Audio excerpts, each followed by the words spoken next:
ഏതെങ്കിലും സവർണ വിഭാഗത്തിൽപ്പെട്ട ഒരാൾ ജോലിക്ക് വരികയാണെന്ന് കണ്ടാൽ അവൻ്റെ പേര് നമ്പൂരിന്നോ ദ്വിവേദിന്നോ ചതുർവേദിന്നോ ഇനി നായരെന്നോ, നായരുടെ മെടുക്ക് ഞാൻ പറയാൻ പോയി കഴിഞ്ഞാൽ എനിക്ക് അരിശം ദേഷ്യം വളരെ അധികം. കാരണം ഈയിടെ ഒരു പരമയോഗ്യൻ ഒരു പോലീസുകാരൻ പോലീസ് സ്ഥലത്തെ അങ്ങ് ADGP-യാണ്, അവൻ്റെ ഒരു നായർ പ്രമാണത്തെക്കുറിച്ചുള്ള വർത്തമാനമുണ്ട്.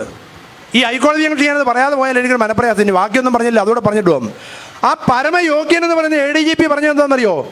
നായരാടോ ഇവിടുത്തെ ഡോമിനൻ്റ് കാസ്റ്റ് എന്ന്. എന്താ ഡോമിനൻ്റ് കാസ്റ്റിൻ്റെ പ്രത്യേകത? നായന്മാരെ അനുകരിക്കുന്ന സമൂഹമാണ് ബാക്കിയുള്ളവരെല്ലാവരും എന്ന്. ഏത് നായരെയാണ് നമ്മൾ അനുകരിക്കുന്നത്? ആ നായരുടെ പാരമ്പര്യം എന്താണെന്നറിയോ? ഒരു 2 തലമുറ അപ്പുറത്ത് നായന്മാരുടെ വീട്ടിൽ സന്ധ്യയാകുമ്പോൾ ചൂട്ടും കെട്ടി ഏതെങ്കിലും നമ്പൂരി വരും. ഒരു കൊച്ചു പൈശ്യാലയമായിരുന്നു ആ തറവാടൊക്കെ. ഒരപ്പൻ നമ്പൂരി വന്ന് കുറേ കാലം വ്യഭിചാരം കഴിഞ്ഞ് പോകും. അയാൾക്ക് വയ്യാതായ പിന്നെ വേറൊരുത്തൻ കടന്നു വരും. ആ തറവാട്ടിലെ ഒരു മകനും ചിലപ്പം ആരാ തന്തെന്നറിയാൻ പാടില്ല. അല്ലെ പല തന്തൊക്കെ എനിച്ച ആൾക്കാരായിരിക്കും ആ തറവാട്ടിലുണ്ടത്, ഇവൻ വിശേഷിപ്പിച്ച തറവാട്ടിൽ. അതുകൊണ്ട് ആ വ്യാഖ്യാനം അവിടെ നിർത്തിയേക്ക്. മാനമര്യാദയായിട്ട് ഉള്ള ആൾക്കാർ ജീവിക്കട്ടെ, അവനിത് പറഞ്ഞ് മോശമാക്കണ്ട. ഇനി മെറിറ്റിനെ കുറിച്ച് ഒരു കാര്യം കൂടി. പട്ടികജാതി വിഭാഗത്തിൽപ്പെട്ട ആൾക്കുണ്ടായ ഒരു അനുഭവം ഇവിടെ സൂചിപ്പിച്ചിട്ട് ഞാൻ അവസാനിപ്പിക്കുകയാണ്. തിരുവിതാംകൂർ ദേവസ്വം ബോർഡിൽ പട്ടികജാതിക്കാർക്കുള്ള സംവരണ തോത് 10%. തിരുവിതാംകൂർ ദേവസ്വം ബോർഡിൽ സവർണജാതിക്കുള്ള സംവരണ തോത് 10%.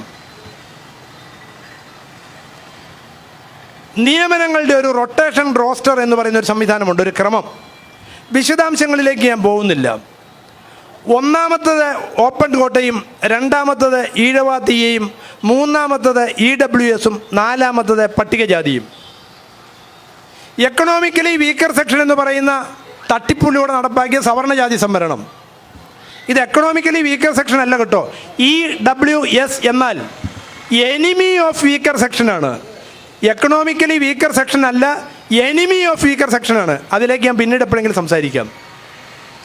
ദേവസ്വം ബോർഡിൽ, ഗുരുവായൂർ ദേവസ്വം ബോർഡിൽ, ഇപ്പോൾ ദേവസ്വം ബോർഡിലെ നിയമന കാര്യം കൂടി ഒന്ന് പറഞ്ഞിട്ട് അവസാനിപ്പിക്കാം. EWS-ന് സംവരണം കൊടുത്തപ്പോൾ അവരുടെ സ്ഥാനം കൊടുത്തിരുന്നത് PSC-യിൽ 9, 19, 29 തുടങ്ങി 99 വരെയും, ദേവസ്വം ബോർഡിൽ 6, 16, 26, 36 തുടങ്ങി 96 വരെയും ആയിരുന്നു.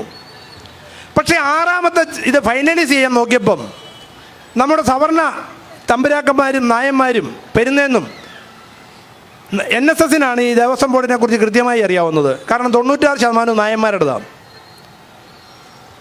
ദേവസ്വം ബോർഡിലെ ഉന്നത തസ്തികകളിലൊക്കെ വല്ല 3, 4, 5 ഒഴിവേ പരമാവധി ഉയർന്ന തസ്തികകളിൽ ഉണ്ടാവത്തുള്ളൂ. മെഡിക്കൽ ഓഫീസർ ആയാലും എഞ്ചിനീയർ ആയാലും ഒക്കെ വല്ല 4, 5 ഒഴിവേ ഉണ്ടാവത്തുള്ളൂ. അതുകൊണ്ട് നായന്മാരുടെ സവർണ സംവരണം 6ാമത് കൊടുത്താൽ ശരിയാവത്തില്ല. അതുകൊണ്ട് അത് 2ാമത് വേണം എന്നാവശ്യപ്പെട്ടു. 2ാമത് കിടക്കുന്ന ഈഴവ തീയ ബില്ലവയ, അതൊരു തീക്കളിയായിരിക്കും എന്ന് മനസ്സിലാക്കിയിട്ട് എന്നാൽ 3ാമത് കൊടുക്കണമെന്ന് പറഞ്ഞു. 3ാമത് കൊടുക്കാൻ പാടില്ല. 1, 3, 5, 7 ഒക്കെ ഓപ്പൺ കോട്ടയാണ്. സംവരണം 50% അധികരിക്കാൻ പാടില്ല എന്നുള്ള വ്യവസ്ഥ നിലവിലുണ്ട്. പക്ഷേ 4 മതി, അല്ലെന്ന് ഞങ്ങൾക്ക് 2 അല്ലെങ്കിൽ 3 വേണമെന്ന് പറഞ്ഞു.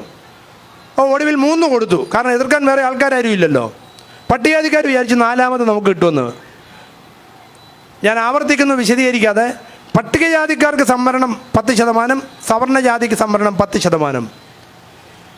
ദേവസ്വം റിക്രൂട്ട്മെൻറ്റ് ബോർഡ് വഴി ഗുരുവായൂർ ദേവസ്വം ബോർഡിൽ 4 അസിസ്റ്റൻ്റ് എഞ്ചിനീയർമാരുടെ ഒഴിവുണ്ടായി. 4 ഒഴിവ്. യഥാർത്ഥത്തിൽ ആദ്യം 2 ഒഴിവേ റിപ്പോർട്ട് ചെയ്തുള്ളൂ, അത് അവരുടെ കൗശലം. പിന്നെ 2 ഒഴിവുണ്ട്. 2 ഒഴിവ് റിപ്പോർട്ട് ചെയ്തപ്പോൾ 1ാമത്തെ ഒഴിവ് ഓപ്പൺ കോമ്പറ്റീഷൻകാരനും അല്ലെ ഓപ്പൺ കോട്ടക്കാരനും, 2ാമത്തെ ഒഴിവ് ഈഴവ തീയക്കാരനും കൊടുത്തു. 3ാമത് ഒഴിവ് സവർണജാതിക്കാരൻ്റെ EWS-നാണ് കിട്ടേണ്ടത് ചട്ടപ്രകാരം. പക്ഷെ നിലവിലുള്ള നിയമപ്രകാരം സംവരണം 50% അധികരിക്കുന്നത് കൊണ്ട് EWS-നെ തൽക്കാലം മാറ്റി വെച്ചിട്ട് ടെമ്പററി പാസ്ഡ് ഓവർ എന്ന് അതിൻ്റെ തീരുമാനം, TPO എന്ന് പറയും, മാറ്റി വച്ചിട്ട് ഓപ്പൺ കോട്ടയിലുള്ളയാളെ 3ാമത് നിയമിച്ചു. 4ാമത് ഒഴിവിലേക്ക് ടെമ്പററി പാസ്ഡ് ഓവർ എന്നുള്ള വ്യവസ്ഥയെ മാറ്റിവെച്ച് EWS-കാരന് 4ാമത് നിയമനം കൊടുത്തു. അപ്പോഴാണ് പട്ടികജാതി ക്ഷേമ സമിതിയുടെ നേതാക്കന്മാരിൽ ഒരാളായ പട്ടികജാതിയിൽപ്പെട്ട വിദ്യാർത്ഥിക്ക് 4ാമത് കിട്ടുന്നില്ലെന്നറിഞ്ഞപ്പം കുട്ടനാട്ടിൽ ആലപ്പുഴ ജില്ലയിലുള്ള പട്ടികജാതിക്ഷേമ സമിതിയുടെ നേതാവ് ഓടിപ്പോയി സോമപ്രസാദ് സാറിനെ കണ്ടു. അദ്ദേഹം ഉടനെ ദേവസ്വം റിക്രൂട്ട്മെൻറ്റ് ബോർഡിനെ കണ്ടു. അത് നാലാമത്തത് നിങ്ങൾക്കേ തരത്തുള്ളൂ, വേറെ ആർക്കും കൊടുക്കത്തില്ലെന്ന് പറഞ്ഞു. ചട്ടം ചോദിച്ചപ്പോൾ, നിയമസഭ ചോദിച്ചപ്പോൾ മറുപടി ശാന്തകുമാരി തൃത്താല MLA പട്ടികജാതിക്ഷേമ സമിതിയുടെ നേതാവാണ്. അതങ്ങനെയൊന്നും നിങ്ങൾക്ക് കിട്ടത്തില്ല, നിങ്ങൾക്ക് 6ാമത് ഒഴിവ് വന്നാൽ തരാമെന്ന് പറഞ്ഞു.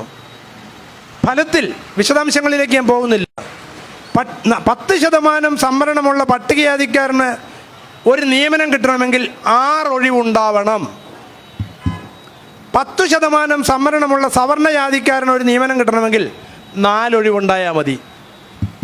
വല്ലതും നഷ്ടപ്പെട്ടോ എന്ന് പാർട്ടി സഖാക്കളോടോ കോൺഗ്രസ് നേതാക്കന്മാരോടോ ആരോടെങ്കിലും നിങ്ങൾ ചോദിക്കുക. തട്ടിപ്പും വെട്ടിപ്പും നുണയും ചതിയും വഞ്ചനയും കൈമുതലാക്കിയ രാഷ്ട്രീയ നേതാക്കന്മാരുടെ ഇടയിലാണ് നമ്മൾ ജീവിക്കുന്നത്. അതുകൊണ്ട് സവർണജാതി സംവരണത്തിൻ്റെ ഒരു കാര്യം പറഞ്ഞ് അവസാനിപ്പിക്കാം. 103-ാം ഭേദഗതിക്കെതിരെ സുപ്രീം കോടതിയിൽ നടന്ന വാദത്തിൽ അവസാന വാദത്തിന് ഞാനും ഹാജരായിരുന്നു. 5 ജഡ്ജിമാരും നമുക്കെതിരായി വിധിക്കുമെന്ന് കരുതിയെങ്കിലും 2 ജഡ്ജിമാർ അനുകൂലമായി വിധിച്ചു. അതിൽ 2 പേരിൽ ഒരാൾ സുപ്രീം കോടതി ചീഫ് ജസ്റ്റിസും മറ്റേ മുതിർന്നയാൾ രവീന്ദ്ര ഭട്ടുവായിരുന്നു. 3 പേർ അതിനെ ശരിവെച്ച 3 പേരുടെ സ്വഭാവം ഞാൻ തുടക്കത്തിൽ സൂചിപ്പിച്ചു. അവരുടെ കുറ്റമല്ല, അവരുടെ ഉത്തമ ബോധ്യത്തിൽ ചെയ്തതായിരിക്കും. പക്ഷേ അവർ ദിവ്യാധിഷ്ഠിത ജഡ്ജിമാരായിരുന്നു എന്ന് വേണം കരുതാൻ. ആ ജഡ്ജ്മെൻറ്റ് വന്ന ശേഷം ആ ജഡ്ജ്മെൻറ്റിൽ പറയുന്നുണ്ട്, ഈ സംവരണം മാൻഡേറ്ററി അല്ല, എല്ലായിടത്തും തുടരേണ്ടതല്ല, ഒരു നിർബന്ധവുമില്ല. ആ വിധിക്ക് ശേഷം ആസാം ഗവൺമെൻറ് അവിടെ ഏർപ്പെടുത്തിയിരുന്ന ഉദ്യോഗ മേഖലയിലെ സംവരണം റദ്ദാക്കി. കർണാടകത്തിൽ 10 കൊടുത്തത് 4 കുറച്ചു, 4 or 6 കുറവ് ചെയ്തു. തമിഴ്നാട്ടിൽ നടപ്പാക്കിയിട്ടേ ഇല്ല ഇത്തരത്തിലുള്ള ഒരു സംഗതിയും. കേരളത്തിൽ നെഞ്ചിൻ നിവർത്ത് 10% വരെ ആകാമെന്ന് പറഞ്ഞതിന് 10ഉം കൊടുത്തിട്ട് ഈ പാവപ്പെട്ട പട്ടികജാതി പിന്നോക്ക ദളിത് ജനവിഭാഗങ്ങളുടെ നെഞ്ചത്ത് സിംഹാസനം ഇട്ടിട്ട് ഞെരിഞ്ഞമരുകയാണ്. അവൻ്റെ സിംഹാസനത്തിൻ്റെ കാലെ പിടിച്ച് കടലിലെറിഞ്ഞിട്ട് ഇവിടെ ഇരിക്കുന്ന ഓരോരുത്തരും അധികാരത്തിലേറാൻ തയ്യാറാവണം. അല്ലാതെ ഇനി ആരെ ഏൽപ്പിക്കാമെന്ന് പറയുന്നവൻ വഞ്ചിക്കുകയും ചതിക്കുകയും. നാം എന്ന് അധികാര സ്ഥാനങ്ങളിലേക്ക് എത്തുന്നോ അന്നു മാത്രമേ ഇനി രക്ഷയുള്ളൂ എന്ന് തിരിച്ചറിവുണ്ടാവണം. ആ തിരിച്ചറിവ് ഉണ്ടാകുവാനുള്ള വേദികളായി ഇതൊക്കെ മാറട്ടെ എന്ന് മാത്രം പറയുന്നു. ഒരു രാഷ്ട്രീയ നേതാവിനെയും വിശ്വസിക്കരുത്. ഈ കഴിഞ്ഞ ദിവസം എൻ്റെ ഏതോ ഒരു പ്രസംഗം കേട്ടിട്ട് ആരാണ്ട് ചോദിച്ചു, BJP-കാരനെ കുറിച്ച് ഒന്നും പറഞ്ഞില്ല എന്നുള്ളത്. അവൻ നമ്മുടെ ശത്രുപക്ഷത്ത് തന്നെ നിൽക്കുന്നവനാ, അത് ഉന്മൂലനം ചെയ്യണമെന്നാണ് പറയുന്നത്. ബാക്കിയുള്ളവരൊക്കെ കമ്മ്യൂണിസ്റ്റ് പ്രസ്ഥാനമൊക്കെ നമ്മുടെയൊക്കെ പ്രസ്ഥാനം കൂടിയാണ്. നിങ്ങൾ ക്യാപിറ്റൽ ഇൻഡസ്ട്രികളെക്കുറിച്ചും ബൂർഷ്വാസിയെക്കുറിച്ചും മാഫിയകളെക്കുറിച്ചും പറയുന്നുണ്ടെങ്കിൽ ഈ രാജ്യത്തെ ഭരണം നയിക്കുന്ന പാർട്ടി നേതാക്കന്മാരും ഭരണം കൈയാളുന്ന അധികാരികളും ഒരു പുതിയ വർഗമായി മാറിയിരിക്കുകയാണ്. അവരെ ഒഴിവാക്കുവാനായിട്ട് നാം ഓരോരുത്തരും ചിന്തിക്കണം. അതിന് എല്ലാ ഗ്രൂപ്പ് വ്യത്യാസവും മറന്ന് മറ്റെല്ലാ അഭിപ്രായവും മാറ്റിവെച്ച് ഈ സവർണജാതി സംവരണം റദ്ദാക്കുന്നതിനു വേണ്ടി ഈ രാജ്യത്ത് നീതിപൂർവമായ പ്രാതിനിധ്യം ഉറപ്പാക്കുന്നതിന് വേണ്ടി, സംവരണം പ്രാതിനിധ്യത്തിനുള്ളതാണ്, പ്രാതിനിധ്യം ഉറപ്പാക്കുന്നതിന് വേണ്ടിയുള്ള പോരാട്ടത്തിന് നാം തയ്യാറാവണം.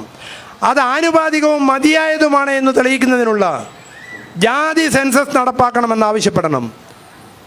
ഇപ്പോൾ കോൺഗ്രസ്സുകാരൻ പ്രമേയം പാസ്സാക്കി വന്നിട്ടുണ്ട്, ഞങ്ങൾ നടപ്പാക്കുമെന്ന്. ആ വരുന്നവരോട് പറയണം, ആ രാജസ്ഥാനിൽ നടപ്പാക്കിയിട്ട് ഇങ്ങനെ വന്നാൽ മതിയെന്ന്.